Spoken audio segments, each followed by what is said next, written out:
देखिए, पंजाब के मुख्यमंत्री ये कुल मिलाकर के हर चीज़ में से राजनीति ढूंढते हैं। मेरा इनको कहना ये है कि इस प्रकार के विषयों में जो एक सार्वजनिक तौर पर जिन चीज़ों को हमको काम करना चाहिए, सबको मिलके करना चाहिए, वो एक दूसरे के खिलाफ राजनीतिक बातें बोलते हैं। तथ्य तथ्य है। अब हरियाणा मान लो कोई काम अच्छे कर रहा है तो हरियाणा में अपने हिसाब से बोलेंगे। उनको पीड़ा ये होती है कि हाँ, हरियाणा के लोग अपने शायद गलत बोल रहे हैं, हम ठीक बोल रहे हैं। इस प्रकार का नहीं है। मैंने पहले भी कहा, आज मैं फिर दोहरा रहा हूँ।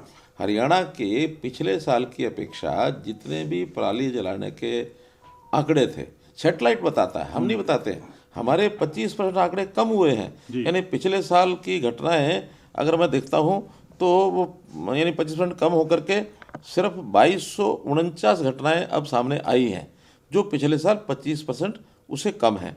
और अगर पंजाब की घटनाएं में इस समय जो सेटेलाइट बता रहा है, वो पिछले साल की घटनाओं से उनमें 20% बढ़ोतरी हुई है।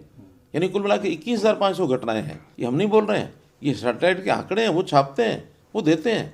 और इसमें उनको तकलीफ हो गई। मैंने परसों 2 दिन पहले ये स्टेटमेंट दी है। वास्तव में तो मेरी उस स्टेटमेंट के कारण से उनको परेशानी हुई है। मैं उसमें क्या करूँ।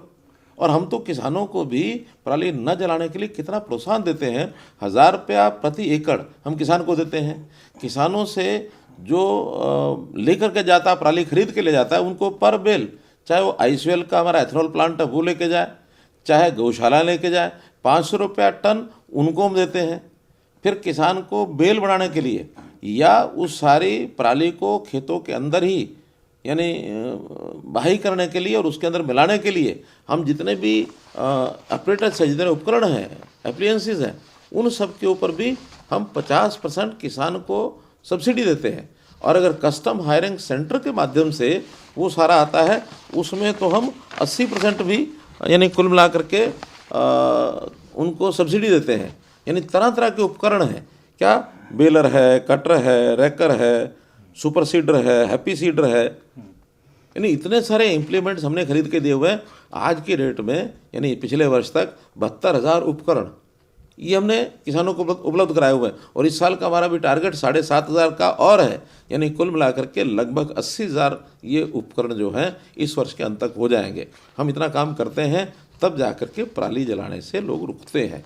और अभी हमारे आगे की योजनाएं तो और हैं कि सब पराली जितनी भी है वो किसान बेचे, जलाए नहीं। और उसकी बिक्री की व्यवस्था, हमारे 24 उद्योग ऐसे हैं जो सहमति दे चुके हैं कि हम पराली खरीदेंगे। हम एक एक ज़िले में उसका कमांड एरिया बना रहे हैं कि उस कमांड एरिया के माध्यम से उनकी पराली का उपयोग, चाहे एनर्जी बनाने के लिए, चाहे ब्रिकेट्स बनाने के लिए, चाहे ब्रिकेट्स का जो उपयोग हम करेंगे थर्मल पावर प्लांट में करेंगे, तो ये सारी चीज़ें काम आने वाली हैं। ये वेस्ट टू एनर्जी का हमारा जो प्रोग्राम चल रहा है उसके अंतर्गत हम पराली जलाने नहीं देंगे। इसलिए मेरा हमारे भगवंत मान जी को ये एक प्रकार की आग्रह है, मेरा उनको एक एडवाइस है कि वो इस प्रकार की राजनीतिक बातें न करें, किसान के हित में करें। और किसान के हित में करने के लिए ये सारी चीज़ें प्रदेश के अपने एजेंडे में होता है। और प्रदेश के एजेंडे को पूरा करने के लिए हमेशा ही केंद्र सरकार को कभी गालियाँ देना, कभी हरियाणा के विरुद्ध बोलना, ये उचित नहीं है। ऐसी राजनीति बिल्कुल ना करें, वरना जनता जो है इन सारी चीज़ों को सुनती है, देखती है, और उनके बारे में जनता की जो धारणा बनेगी वो कोई अच्छी नहीं बनेगी।